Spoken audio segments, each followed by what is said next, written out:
Gold confiscations from Rome to Roosevelt. 1. Why gold gets confiscated. Gold has survived every empire and every currency collapse. But throughout history, governments have repeatedly taken gold from citizens during economic crises. So what does that actually mean? It means that when rulers run out of money, they often turn to the wealth people saved for protection. 2. The pattern of confiscation. The pattern is always the same. Crisis hits. The government needs money. Gold in private hands becomes the target. The seizure is wrapped in patriotic or moral language.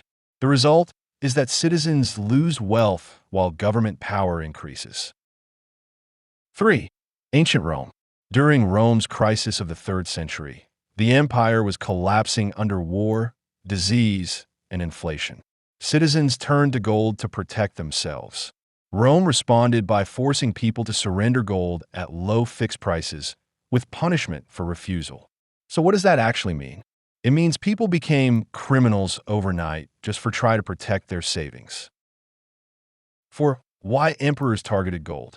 Rome seized gold not just for its value, but to eliminate alternatives to government money.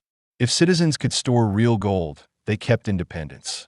If the state controlled all gold, citizens were forced to use devalued imperial currency. Financial freedom and political freedom were linked, and Rome wanted control of both. 5. Medieval kings. Medieval rulers repeated Rome's strategies. Kings seized gold to pay for wars, using laws, churches, and social pressure to force compliance. Owning gold was framed as selfish or unpatriotic. Neighbors were encouraged to report each other, creating a surveillance culture built around gold seizures. 6. Citizens fought back. People learned that official promises meant nothing during crisis. They buried gold, hid it inside objects, or moved it across borders. An underground economy formed to protect savings from confiscation. 7. Renaissance banking and state control.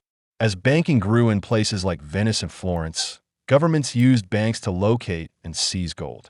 People discovered that even trusted institutions could be forced to help rulers confiscate private wealth. 8. The shift to modern nations. The same ancient tactics reappeared in modern times. Governments refined the justifications and made confiscation more organized. The idea remained the same: gold in private hands was seen as a threat to state control during crisis. 9. The Roosevelt confiscation.